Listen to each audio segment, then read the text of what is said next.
Je m'appelle Alexis Grant. J'ai 29 ans. Et la pire chose que ma sœur m'ait jamais faite n'est pas ce qu'elle m'a dit en face. C'est ce qu'elle a posté sur TikTok. Je l'ai découvert par hasard, en défilant sur mon canapé après une longue journée en ville, lorsque son visage est apparu sur ma page, pour vous, avec la légende « On l'a enfin fait ». La vidéo s'ouvre sur ma mère, qui pleure déjà sur le canapé du salon comme si elle participait à une émission de télé-réalité à petit budget, le mascara strié, un mouchoir en papier à la main. Elle regarde la caméra en face et dit « Je lui ai tout donné. Elle ne m'a rien donné. » Coupé. Maintenant, c'est mon père dans le garage, en train de mettre mes vêtements dans des sacs poubelles noirs et de les jeter sur le trottoir. Grandi et toujours inutile, dit-il, comme s'il prononçait une réplique qu'il avait répétée. Parfois, il faut expulser les poids morts.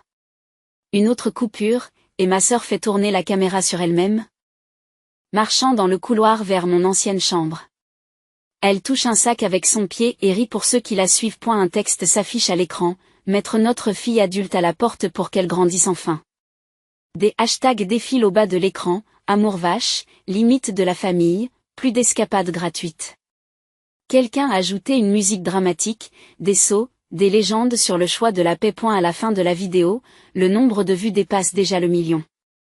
Les commentaires sont remplis d'inconnus qui me traitent de paresseuse, de gâtée, de sangsue, et qui disent à mes parents qu'ils sont des héros. Je regarde la vidéo 2 fois, le cœur battant, puis je remarque le détail qui me retourne l'estomac, la date du téléchargement, la façon dont ils parlent comme si j'habitais toujours là, la façon dont ils prétendent que c'est la première fois que mes affaires touchent un sac poubelle. Je ne commente pas, je n'appelle pas. J'appuie sur les 3 points. J'enregistre la vidéo, je la sauvegarde dans le nuage et sur un disque externe. Parce que si ma famille est prête à m'humilier devant 1 million de personnes pour des vues, elle n'a aucune idée de ce que je suis prête à faire avec un TikTok téléchargé. Dans une semaine, quand mon téléphone commencera à s'allumer avec leur message « S'il vous plaît, ne faites pas ça », vous comprendrez exactement pourquoi. Les gens qui regardent ce TikTok pensent que j'ai été au crochet de mes parents toute ma vie. Et la vérité, c'est que j'ai quitté cette petite maison de Cicéro dès que j'ai pu. À 22 ans, je vivais dans un studio exigu près de la ligne bleue, jonglant entre un travail de débutant au sein du système hospitalier et des cours du soir, payant mon propre loyer, mes propres emprunts, mon propre tout. Je me suis construit une vie à Chicago en douceur. Des plats à emporter bon marché, des meubles d'occasion, de la marche à pied pour économiser le ticket de bus. Des refus de voyage et de concerts parce que le solde de mon prêt étudiant me semblait être un rocher que je devais traîner en haut de la colline. Pendant des années, la seule fois où j'ai vécu chez mes parents, c'était pour les vacances, lorsque j'apportais le dessert et que je repartais avec un Tupperware. Cela n'est pas apparu dans la vidéo. Ce qui est sorti du cadre, comme par hasard, c'est la raison pour laquelle j'y suis retournée. Environ 1 an et demi avant ce TikTok, mon père a entendu son dos à l'entrepôt de Joliet. Chariot élévateur, sol en béton, année passée à soulever plus que de raison. Quel que soit le mélange exact, il s'est retrouvé sous analgésique et n'a plus travaillé à plein temps. Ma mère ne travaillait déjà plus qu'à temps partiel au cabinet dentaire parce qu'il n'avait plus besoin d'une personne à l'accueil. Les factures s'en moquaient. L'hypothèque, le chauffage en hiver, le paiement de la voiture, les ordonnances de mon père. Tout cela continuait à arriver. Les appels ont commencé par un « tu nous manques » et se sont lentement transformés en « nous avons peur ». Nous ne savons pas comment nous allons garder la maison. Pendant ce temps, ma sœur Taylor avait déjà ramené sa valise dans la chambre de son enfance après une rupture difficile. Elle travaillait dans un salon de coiffure de River North et dépensait la moitié de son salaire en produits capillaires et en lampes de poche. Mon frère Connor oscillait entre les horaires de barman et de serveur à Wrigleyville, toujours sur le point de faire plus d'heures, toujours mystérieusement fauché. J'étais le seul à avoir un salaire stable et des avantages sociaux. Vous pouvez deviner vers qui ils se sont tournés. Déménager temporairement me paraissait pratique. Et si je restais dans la maison de mes parents à Cicéro, je pourrais rediriger l'argent de mon loyer vers le prêt hypothécaire, les aider à rattraper leur retard. Puis retrouver mon propre logement une fois que les choses se seraient stabilisées. C'est ce que j'ai proposé. Pendant 18 mois, j'ai donc envoyé à mes parents entre 12 et 1300 $ par mois. En plus de cela, j'ai couvert les courses chez Costco, j'ai payé la facture de Comed plus de fois que je ne peux le compter, j'ai mis de nouveaux pneus sur la voiture de mon père, j'ai engagé un plombier lorsque le sous-sol a été inondé et j'ai envoyé quelques sommes forfaitaires directement sur des cartes de crédit épuisées parce que les frais de retard les tuaient. J'ai fait le calcul. Une fois, juste pour me torturer. Environ 25 000 $ de mes revenus ont disparu dans cette maison en 1 an et demi. Pendant ce temps, Taylor n'est pas soudainement devenue une pourvoyeuse désintéressée. Elle filmait des vidéos de salons de coiffure et postait des photos de brunch dans le quartier de River North comme si elle se débrouillait toute seule. Connor achetait de nouvelles baskets et allait voir les matchs des Cubs pour les vibrations. Lorsque j'ai finalement annoncé à mes parents que je retournais vivre dans mon propre appartement à Logan Square et que le train des 1 200 € par mois s'arrêtait, on aurait pu croire que j'avouais un crime. Ils m'ont traité d'ingrate, on dit que je les abandonnais dans leur pire saison, comme si les 18 derniers mois n'avaient été qu'une sorte d'échauffement. Je suis quand même partie. J'ai signé un bail, emballé ma voiture et déménagé quelques semaines avant que cette TikTok ne soit filmée. Les sacs dans leurs vidéos, c'était les restes. Les choses que je prévoyais de récupérer plus tard. Toute la scène de la mise à la porte a été mise en scène alors que j'étais déjà partie. Ils n'ont pas seulement réécrit ma vie pour des inconnus en ligne. Ils ont effacé tout ce que j'avais fait pour eux. Sachant cela, on peut se poser des questions. Quel genre de famille privilégie les likes et les vues au détriment de la personne qui fait vivre la famille? Lorsque cette vidéo a explosé, tout le monde s'attendait à ce que j'explose aussi. Ma mère m'a probablement imaginé en train d'appeler en larmes, les suppliant de retirer la vidéo. Taylor a sans doute imaginé une crise de nerfs qu'il pourrait transformer en un TikTok de suivi sur l'établissement de limites avec une famille toxique. A eu lieu de cela. J'ai fait la seule chose qu'aucun d'entre eux n'avait vu venir. Rien. Je n'ai pas envoyé de texto au groupe de discussion. Je n'ai pas répondu à leurs appels. J'ai mis leur profil en sourdine et je suis allée travailler comme d'habitude. Mais j'ai regardé. J'ai regardé le nombre de vues dépasser le million. J'ai regardé des inconnus mettre en point la vidéo, félicitant mes parents d'avoir eu le courage de mettre à la porte un parasite. J'ai vu les gens spéculer sur le fait que je devais être toxicomane, malade mentale ou que je refusais de travailler. Toutes les suppositions sauvages et laides qu'ils faisaient à mon sujet s'appuyaient sur les fondations que ma propre famille avait posées. Cela m'a fait plus mal que tout ce que ma mère a pu dire devant la caméra. J'ai donc ouvert mon application bancaire. S'ils allaient prétendre que je ne leur avais jamais rien donné. Je voulais voir exactement à quoi ressemblait ce rien. J'ai fait défiler les 18 derniers mois et j'ai commencé à faire des captures d'écran. Chaque virement étiqueté loyer ou hypothèque. Chaque paiement zèle pour l'électricité. Chaque somme forfaitaire envoyée au hasard à ma mère lorsqu'elle m'a envoyé un SMS pour me dire que sa carte avait été refusée à l'épicerie. J'ai sorti de vieux reçus de Costco, des factures du plombier, de l'atelier de pneus, de l'entreprise de chauffage, de ventilation et de climatisation, tout à mon nom et à l'adresse de Cicero. J'ai ressorti le bail de mon appartement de Logan Square, la première fois que j'y ai vécu, et le nouveau bail que je venais de signer, prouvant que je m'étais débrouillé tout seul bien avant qu'ils ne décident de devenir viraux. Puis j'ai relu mes messages avec mes parents. Ils étaient en noir et blanc. Et ma mère disait, je déteste te le redemander. Mais on ne peut pas rembourser l'hypothèque sans toi. Mon père promettait qu'il me rembourserait quand ses heures de travail augmenteraient à nouveau. Des messages me demandant de couvrir les paiements minimums pour que les pénalités de retard cessent. Rien de tout cela ne correspondait à l'histoire qu'il vendait en ligne. Lorsque j'ai envoyé quelques-unes de ces captures d'écran à ma tante Monica en lui disant « Je peux avoir ton avis sur quelque chose ?» Elle m'a appelé en moins de 5 minutes. Elle avait vu le TikTok parce que quelqu'un à son bureau avait trouvé bizarre qu'il s'agisse de sa nièce. Elle y a cru jusqu'à ce que je lui explique les chiffres. En l'écoutant jurer lorsqu'elle a réalisé combien j'avais payé cette maison, j'ai eu l'impression que c'était la première fois depuis des semaines qu'un adulte de cette famille me voyait clairement. Lexi, dit-elle doucement. Ils ne se sont pas contentés de te mettre dans l'embarras. Ils ont menti. Tu sais que tu peux faire quelque chose, n'est-ce pas? L'idée de faire quelque chose d'autre que de pleurer ou de poster mon propre discours a déclenché un interrupteur dans mon cerveau. J'ai commencé à chercher sur Google des avocats spécialisés en diffamation à Chicago. Le genre d'avocat que les gens appellent lorsque leur vie est ruinée par des mensonges viraux. Assise à ma petite table de cuisine avec mon ordinateur portable, j'ai rempli un formulaire de contact, joint le TikTok, mes captures d'écran, et j'ai appuyé sur envoyer. Quelques jours plus tard, je me trouvais dans un bureau tranquille du centre-ville et je regardais un homme en costume bleu marine passer la vidéo de mon expulsion sur son écran. Il n'a pas ri. Il n'a pas haussé les épaules en disant « Les familles se battent ». Il a fait une pause, a rembobiné et a dit « Alors ?» Vous aviez déjà déménagé quand ils ont filmé ça? J'ai acquiescé. Il a posé des questions sur l'argent. J'ai fait glisser un dossier sur le bureau. Lorsqu'il a fini de parcourir le dossier, il s'est penché en arrière et a dit, il ne s'agit pas seulement d'un drame familial désordonné. Il s'agit d'une affaire très claire dans laquelle ils ont publié de fausses déclarations qui ont nui à votre réputation. Le fait d'être en ligne ne signifie pas que ce n'est pas réel. En sortant de cette réunion, je n'avais toujours pas envoyé un seul message de colère. Je n'avais pas commenté un seul mot sur leur TikTok. Ma famille pensait qu'elle écrivait mon histoire en public.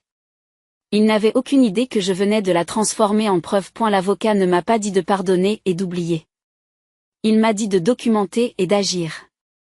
Dans la semaine qui a suivi cette première rencontre, il a rédigé une lettre de cessation et d'abstention qui exposait tout dans un langage juridique brutal. Le TikTok était faux. Elle portait atteinte à ma réputation. Et si mes parents et mes frères et sœurs ne le retiraient pas et ne le corrigeaient pas publiquement, nous porterions plainte pour diffamation.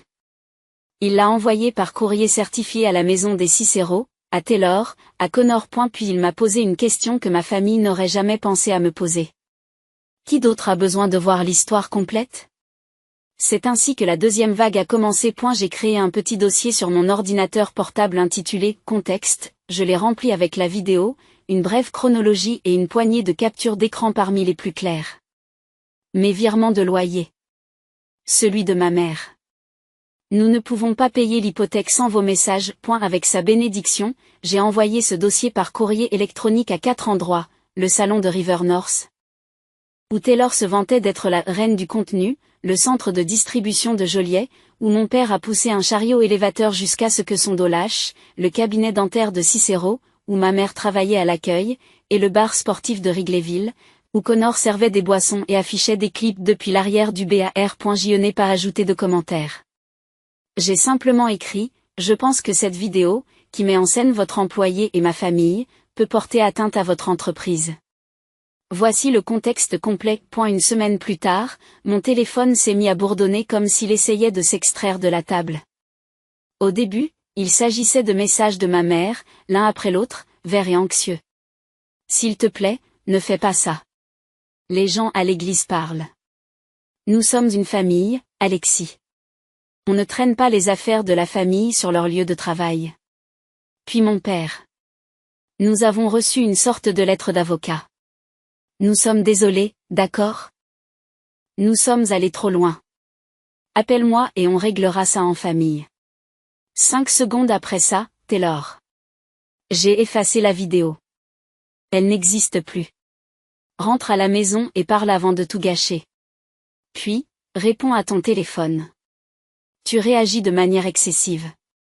Puis, mon patron m'a convoqué au bureau à cause de ton email.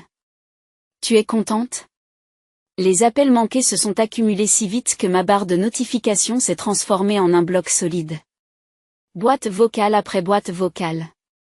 Ma mère pleurait pour de vrai cette fois. La voix de mon père tendue par la panique au lieu d'une fausse déception. Taylor oscillant entre les excuses et les accusations de démesure. Connor qui s'emporte, tu ne pouvais pas simplement nous parler? Tu as dû sortir le grand jeu? Plus tard, j'ai appris ce que mon petit paquet de contexte avait fait. Le directeur de Célon a dit à Taylor que la diffusion d'un drame familial scénarisé dans lequel elle humilie un parent ne correspondait pas à leur image professionnelle et a supprimé ses heures de travail jusqu'à nouvel ordre. L'entrepôt de Joliet a convoqué mon père et lui a demandé pourquoi. S'il était trop blessé pour travailler à temps plein, il avait l'air bien de soulever des sacs poubelles et de trépigner dans une vidéo virale. Le cabinet dentaire ne voulait pas être associé à tout cela et a suggéré à ma mère de faire une pause à la réception le temps que les choses se calment. Le manager de Connor au bar l'a pris à part et lui a dit « Nous ne voulons pas que ce genre d'attention soit lié au bar, mec. Débrouille-toi. » Pendant tout ce temps, j'ai continué à faire exactement ce qu'il ne pouvait pas gérer. Rien. Je n'ai pas décroché. Je n'ai pas répondu. Chaque, s'il vous plaît. Ne faites pas ça. Désespéré qui s'affichait sur mon écran était la preuve que, pour la première fois, ce n'était pas moi qui étais terrifié à l'idée de perdre un toit au-dessus de ma tête. Et tandis que leur panique s'intensifiait, quelque chose d'autre a commencé à se produire. Des personnes extérieures à la maison, des personnes portant le même nom de famille que moi, on commençait à voir la vérité et à prendre parti. Ma tante Monica a été la première à dire tout haut ce que tout le monde chuchotait. Elle m'a appelé après l'église, ce dimanche-là, d'une voix basse mais posée. Vous aviez déjà entendu la version de ma mère, qui disait que j'essayais de détruire la famille et que j'attirais des ennuis à tout le monde au travail. Mais Monica n'est pas stupide. Deb a dit que tu avais envoyé des choses à leur travail, a-t-elle commencé. Je lui ai donc demandé pourquoi il y avait une vidéo de ma nièce jetée avec des sacs poubelles comme un chien errant. Je lui ai tout raconté.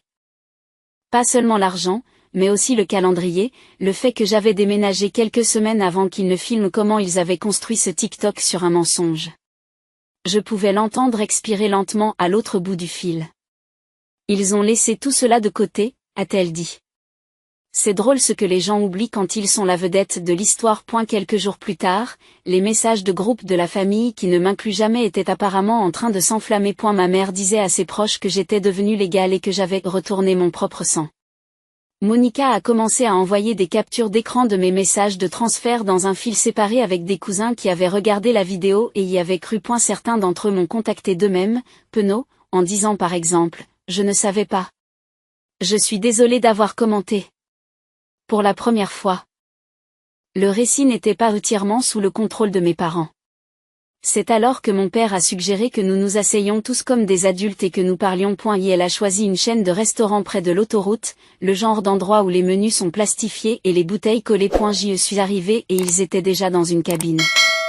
Ma mère avait les yeux gonflés, mon père grinçait la mâchoire, Taylor avait les bras croisés, Connor fixait son téléphone comme s'il voulait s'y enfoncer. Mon père a commencé par dire, « Nous sommes ici parce que nous sommes une famille, pas à cause d'un avocat. » Ma mère a expliqué à quel point elle était humiliée, que ses amis à l'église avaient vu la vidéo puis entendu parler de la lettre, qu'elle n'avait jamais voulu me faire de mal, mais qu'elle s'était juste emportée en disant notre vérité. Taylor a qualifié le TikTok de mécanisme d'adaptation. A dit qu'il était réel et cru et que les gens s'y connectaient. Aucun d'entre eux n'a utilisé le mot mensonge. Quand j'ai parlé de l'argent, des 18 mois de virement, des reçus, mon père a fait un geste de la main comme s'il chassait une mouche. Nous savons que tu as aidé. Nous ne disons pas le contraire, a-t-il dit, mais vous n'aviez pas à vous en prendre à nos emplois. C'était une limite à ne pas franchir. Je l'ai regardé et je lui ai dit, vous vous en êtes pris à ma réputation auprès d'1 million d'étrangers. La table est restée silencieuse pendant une seconde. Puis ils ont proposé une solution. Ils retireraient tous les clips restants, publieraient un vague message, les familles traversent des périodes difficiles, nous travaillons sur les heures, et je laisserai tomber l'affaire juridique et cesserai de les impliquer dans cette affaire. Il n'était pas question d'admettre que la vidéo avait été mise en scène, ni de dire que je les avais soutenus financièrement, ni de leur faire perdre leur fierté devant leurs partisans. Nous offrons un rameau d'olivier, a dit ma mère, comme si j'étais censée être reconnaissante. Je leur ai dit que mon avocat voulait une correction publique claire et que j'étais d'accord avec lui. Le visage de mon père s'est durci. Tu préfères vraiment voir tes propres parents au tribunal plutôt que de passer à autre chose? Avant que je puisse répondre, tante Monica s'est glissée dans la cabine à côté de moi. Je ne l'avais même pas vue entrer. Elle ne t'a pas traîné au tribunal, Ray, dit-elle froidement. Tu as enregistré, édité et publié ton propre procès. Ma mère a répliqué que c'était entre nous et notre fille, mais Monica a simplement secoué la tête. Tu en as fait l'affaire de tout le monde à la seconde où tu as appuyé sur poste. Quelques jours après ce petit déjeuner désastreux, mon oncle Todd a tenté sa propre version de la pacification dans un parc de Cicéro. Même scénario, même culpabilité. Même refus de dire le mot mal. Entre-temps, quelque chose d'autre s'était produit. Le compte TikTok de la famille qui hébergeait la vidéo d'expulsion avait été signalé suffisamment de fois pour qu'il soit soudainement en cours d'examen. Taylor m'a envoyé un texto pour me dire qu'elle avait perdu une collaboration avec une marque parce qu'il n'aimait pas le drame. Son nombre de followers a commencé à diminuer en temps réel. Pour des gens qui ont construit toute leur personnalité sur le contrôle de l'histoire, ils commençaient à apprendre ce qu'ils ressentaient lorsqu'ils n'étaient plus ceux qui tenaient la caméra. Je pensais que l'affrontement au restaurant serait le point culminant. Mais mon père n'est pas du genre à laisser une mauvaise idée de côté. Une semaine plus tard, il s'est présenté à mon travail. Je revenais de prendre un café à la cafétéria de l'hôpital quand je l'ai vu dans le hall d'entrée, une enveloppe à la main. L'air complètement déplacé parmi les blouses et les badges des visiteurs. Elle m'a dit, il faut qu'on parle, ignorant le panneau qui indiquait clairement pas de visiteurs non autorisés au-delà de ce point. Je l'ai accompagné dans un coin tranquille et lui ai dit qu'il avait 5 minutes. Elle a ouvert l'enveloppe et a étalé des papiers sur un banc comme si nous étions dans une salle d'audience, des avis d'hypothèque estampillés en rouge, des relevés de cartes de crédit avec des minimums échus, une lettre de la banque concernant une procédure de saisie potentielle. Voici ce que vous êtes en train de faire, dit-il en tapotant la page. 100 vaut $1,200 par mois, nous sommes en train de nous noyer. Vas-tu vraiment nous regarder perdre la maison dans laquelle tu as grandi? J'ai regardé les chiffres, les soldes qui s'étaient accumulés bien avant que je ne revienne et j'ai posé la question à laquelle il n'a jamais voulu répondre. Combien Taylor et Connor paient-ils? Il a hésité une demi-seconde de trop. Ils m'aident quand ils le peuvent, a-t-il dit. Ils sont encore en train de se remettre sur pied. C'est toi qui as le vrai travail. J'ai failli rire. Donc le vrai travail signifie que je suis un distributeur de billets ambulants pour toujours, mais qu'ils peuvent rester des enfants avec des lumières et des notes de bar. Il m'a dit que je dramatisais et que mon courriel à son travail avait mis son poste en danger. Je lui ai rappelé que ma position dans mon travail dépendait du fait que les gens ne pensaient pas que j'étais un parasite instable. Tu as fait ça? Lui ai-je dit. Je ne l'ai pas fait. Elle est partie en colère, marmonnant sur les enfants ingrats et sur le fait qu'il n'aurait jamais traité ses parents de la sorte. L'ironie m'a presque étouffé. Quelques jours plus tard, Taylor est passé au plan B, en jouant la victime en ligne. Comme le compte familial était en cours d'examen, elle a utilisé son profil personnel.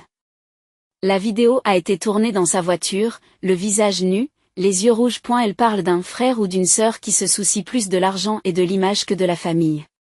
Comment j'aurais armé le système contre mes propres parents? Comment les gens pensent qu'ils veulent des limites jusqu'à ce que ces limites coûtent à leur mère son travail. Les commentaires ont afflué, certains sympathiques, beaucoup moins. Il a fallu environ 3 heures à quelqu'un pour déterrer le clip d'expulsion original, celui qu'elle avait juré avoir supprimé, et le coller à côté des photos de ses brunchs, de ses nouvelles bottes, d'un week-end à Nashville qu'elle avait posté environ 2 mois plus tôt. Un commentaire disait, « Si tu es si fauché, pourquoi es-tu toujours à des mimosas sans fond ?» Un autre, « Vous avez humilié votre sœur pour avoir de l'influence et maintenant vous êtes choqué qu'il y ait des conséquences ?» Le courant a commencé à passer en ligne. Pendant ce temps, mon avocat a déposé une plainte. Une fois l'action en justice officialisée, nous sommes entrés dans la phase de découverte.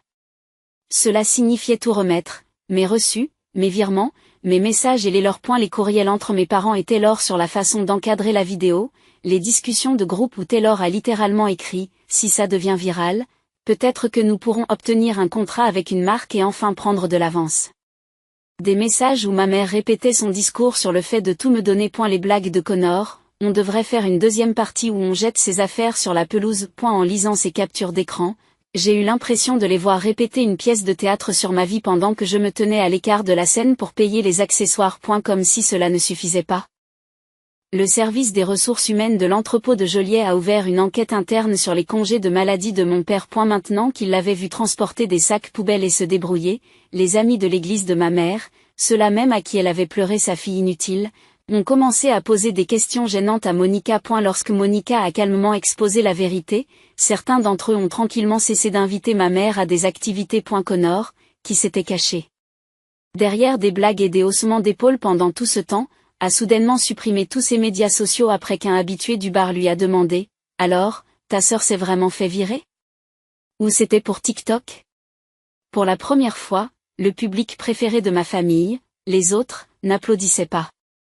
Ils lisaient, regardaient à nouveau, reliaient les points entre UX.et même si cela me tordait l'estomac de voir à quel point tout était devenu désordonné.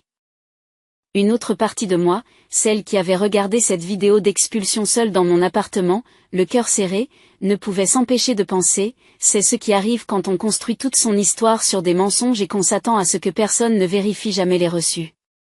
Lorsque nos avocats ont cessé d'échanger des documents, il ne restait plus grand-chose à prétendre. Les messages du chat de groupe ont été imprimés, mes transferts ont été mis en évidence, le TikTok a été placé dans un dossier intitulé « Pièce à conviction ». Mon avocat m'a appelé un après-midi et m'a dit qu'il voulait régler l'affaire. Leur offre était simple sur le papier, il retirerait toutes les copies restantes de la vidéo, publierait une clarification douce sur Facebook et me paierait 15 000 $ au fil du temps si j'abandonnais l'affaire et acceptais de ne pas en parler. J'ai ramené le projet chez moi, j'ai lu les mots « malentendu » et « conflit familial », et j'ai senti quelque chose se tordre. Et il n'y avait rien sur la mise en scène de l'expulsion alors que j'avais déjà déménagé, rien sur l'argent que j'avais investi dans leur maison, rien qui se rapproche de « nous avons menti ». Cela ressemblait à une mauvaise publicité, pas à des excuses. Lorsque mon avocat m'a demandé ce que je voulais, je me suis surprise moi-même. Je veux qu'il l'admette, ai-je répondu. À un endroit où les gens peuvent le voir. Je ne veux pas qu'il rampe. Ce qui m'importe, c'est que leur version ne soit pas la seule qui existe. Nous sommes allés en médiation dans une salle de conférence qui sentait le café et les nerfs. Mes parents étaient assis d'un côté, avec Taylor et Connor, et c'est leur avocat qui parlait le plus. Il s'est appuyé sur des phrases telles que « jugement regrettable » et « blessé de tous les côtés ». Quand ce fut mon tour, j'ai fait simple. Je leur ai dit que je n'étais pas là parce que j'étais blessé. J'étais là parce qu'ils avaient raconté à 1 million d'étrangers une histoire qui effaçait tout ce que j'avais réellement fait. Ils avaient fait de moi le méchant parce que c'était plus facile que d'admettre qu'ils étaient en train de se noyer bien avant que j'arrête de payer leurs factures. Et ma mère a pleuré. Mon père a grogné sur le fait de rendre publiques les affaires familiales. Taylor fixait la table comme si elle pouvait y faire un trou. Nous n'avons pas conclu d'accord ce jour-là. Dans les semaines qui ont suivi. La vie a fait ce qu'elle fait toujours quand on vit sur du temps emprunté. L'entrepôt de Joliet a terminé son examen et a laissé partir mon père. Le cabinet dentaire a confié les heures de travail de ma mère à quelqu'un d'autre. La société de crédit immobilier est passée des avertissements à la saisie. Le compte TikTok de la famille n'est jamais revenu de son examen. Les DM de Taylor sont passés de « tu es tellement vrai pour ça » à « tu as humilié ta sœur pour avoir du poids ». Brand a cessé de répondre à ses emails. Connor a supprimé ses réseaux sociaux après que trop de gens l'aient reconnu au bar. Un samedi, un voisin de Cicero m'a envoyé par SMS une photo d'homme en train de coller une annonce sur la porte d'entrée de mes parents et d'une dépanneuse en train d'accrocher leur voiture. Quelques heures plus tard, on a frappé à la porte de mon appartement à Logan Square. J'ai ouvert et je les ai trouvés tous les 4 dans le couloir. Avec l'impression que quelqu'un avait appuyé sur « avance rapide » dans leur vie. Nous avons perdu la maison, a dit ma mère. Ils ont pris la voiture, a ajouté mon père. Vous avez eu ce que vous vouliez, a-t-il dit. Je n'ai pas discuté avec eux dans l'embrasure de la porte. Je suis retourné dans mon salon, j'ai allumé la télévision et j'ai sorti la vidéo qui a tout déclenché. Nous l'avons regardé ensemble. Ma mère sur le canapé, mon père dans le garage, mes vêtements dans des sacs poubelles, Taylor qui riait, les légendes de Connor sur le fait qu'il avait enfin chassé la sangsue. À la fin, j'ai coupé le son de l'écran et j'ai dit, c'est ce que tu voulais. Pendant une seconde, personne n'a parlé. Puis la voix de Taylor s'est brisée. Nous avons menti, a-t-elle dit. Nous avons menti sur le fait que tu vivais là, que tu n'avais jamais aidé. Nous pensions que si tout le monde voyait en toi le problème, il ne verrait pas à quel point les choses allaient mal. Ce n'était pas la déclaration publique que mon avocat avait souhaitée, mais c'était la première fois depuis des mois que l'un d'entre eux parlait à voix haute de la partie silencieuse. Ils m'ont dit que leurs avocats leur avaient dit que continuer à se battre ne ferait que coûter plus d'argent qu'ils n'avaient pas. Ils étaient prêts à transiger pour de bons. L'accord que nous avons finalement signé était moins important que le premier pour ce qui est de l'argent, mais plus important pour ce qui me concerne. Par écrit, ils ont admis que la vidéo déformait ce qui s'était passé, que j'avais déjà déménagé, qu'ils avaient fait une mise en scène pour donner l'impression qu'ils me mettaient à la porte, que j'avais supporté l'hypothèque et les factures pendant des mois. Ils ont accepté de publier des excuses claires sur les plateformes qu'ils possédaient encore, en disant que la façon dont ils m'avaient dépeinte n'était pas vraie. Ce n'était pas dramatique. Personne ne s'est mis à sangloter en direct. Ils ont publié les excuses, quelques dizaines de personnes les ont vues et l'internet est passé à autre chose, comme il le fait toujours. J'ai fait une capture d'écran, j'ai envoyé une copie à mon avocat, je l'ai sauvegardée dans le même dossier que le reste, puis j'ai fermé l'onglet. Je ne l'ai pas cousu, je ne l'ai pas transformé en contenu de vengeance. J'en avais assez que les autres fassent défiler ma vie. Et la vraie récompense n'était pas de gagner un combat. C'était l'absence. J'ai eu l'impression de me réveiller le matin et de ne pas consulter mon téléphone pour voir si quelqu'un avait encore transformé mon nom en hashtag. J'ai eu l'impression de me connecter à mon compte en banque et de savoir que chaque dollar qui s'y trouvait était à moi et à moi seul. et qu'il n'avait pas déjà été attribué mentalement à l'avis de retard de quelqu'un d'autre. J'ai eu l'impression de dire à ma tante Monica, en mangeant un plat à emporter, je ne leur enverrai plus d'argent, et de la voir hocher la tête et dire bien, au lieu de me culpabiliser. Quant à mes parents et à mes frères et sœurs, leur vie s'est rétrécie d'une manière qui n'avait rien à voir avec moi.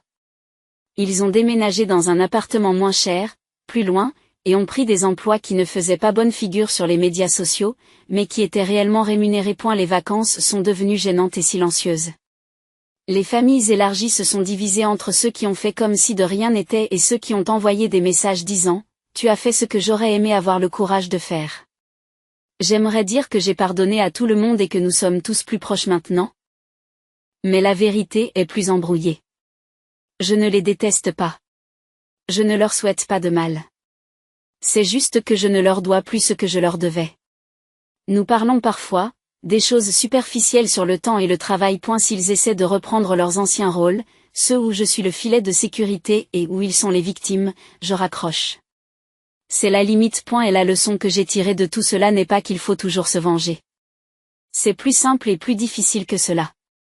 Ne laissez personne, même les personnes qui vous ont élevé, décider de votre identité devant le monde entier. Et ne laissez pas la famille servir d'excuse pour les abus, ou pour transformer votre vie en une histoire qu'ils peuvent monnayer. L'Internet oublie les vidéos plus vite que les habitudes. Mes parents ont pris l'habitude de mentir à mon sujet pour sauver la face. Et ma sœur s'est habituée à transformer chaque problème en contenu. J'ai dû m'habituer à faire quelque chose de différent. À dire la vérité. Même lorsque cela aggravait les choses avant de les améliorer, et à m'éloigner lorsque les personnes qui prétendaient m'aimer montraient clairement qu'elles aimaient davantage la performance. Et si vous avez déjà vu quelqu'un que vous aimez publier une version de vous qui n'existe pas, voici ce que j'ai appris à mes dépens.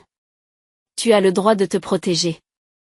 Tu as le droit de dire non. Vous avez le droit de laisser leurs conséquences leur appartenir, même s'ils partagent votre nom de famille. L'équipe de Riven Jargon se consacre à la création d'histoires significatives et émotionnelles qui restent purement fictives. Ces histoires sont créées uniquement pour partager des leçons de vie et une éducation positive, offrant des connaissances et des réflexions précieuses aux spectateurs d'une manière sûre et responsable. Ce texte souligne l'importance de fixer des limites saines, d'assumer la responsabilité de ses actes et de comprendre l'impact des médias sociaux sur la vie réelle. À travers les erreurs et les conséquences des personnages, les spectateurs acquièrent des connaissances précieuses sur l'honnêteté, le respect et la protection de leur bien-être mental. Elle encourage les gens à réfléchir attentivement avant de juger les autres en ligne, et à choisir l'empathie et l'intégrité au lieu de courir après le drame.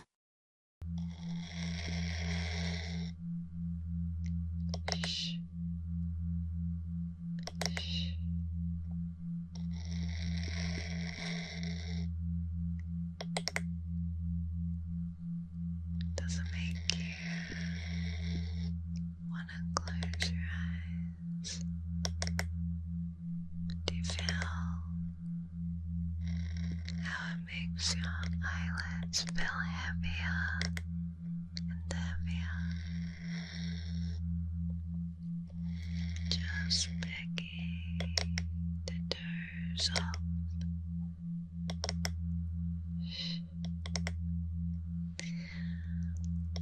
You can probably see it on my face even, because I'm hearing exactly what you're hearing.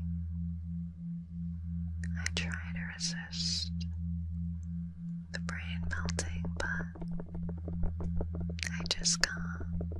It's too powerful.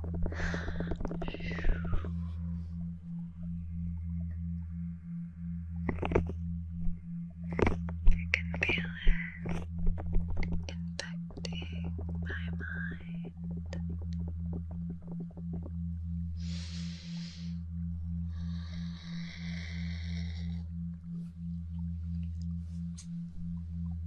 Putting me into that trance-like state. Like state.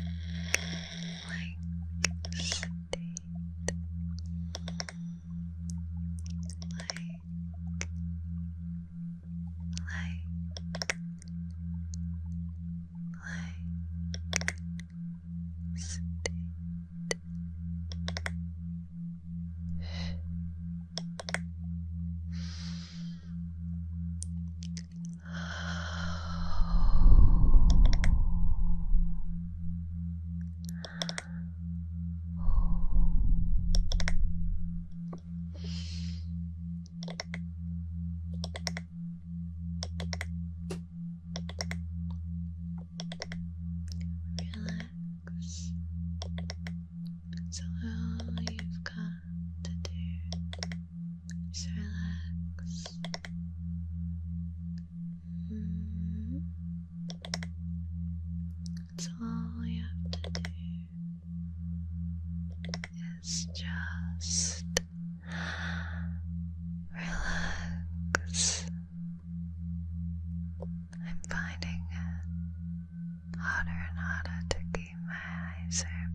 sure you feel the same way, huh?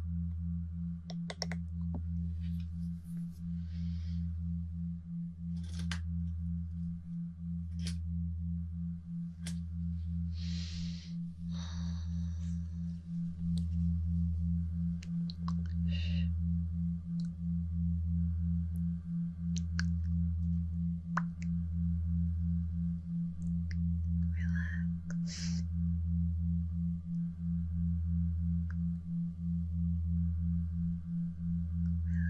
Relax.